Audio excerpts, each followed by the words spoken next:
New information we're learning this afternoon. A third Naturpak employee has died after an explosion at the company's facilities in Janesville.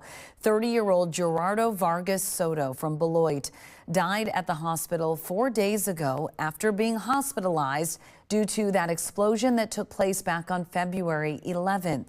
The incident was the first of 2 explosions at Naturpak. The second happened March 18th. 2 victims in that explosion also died.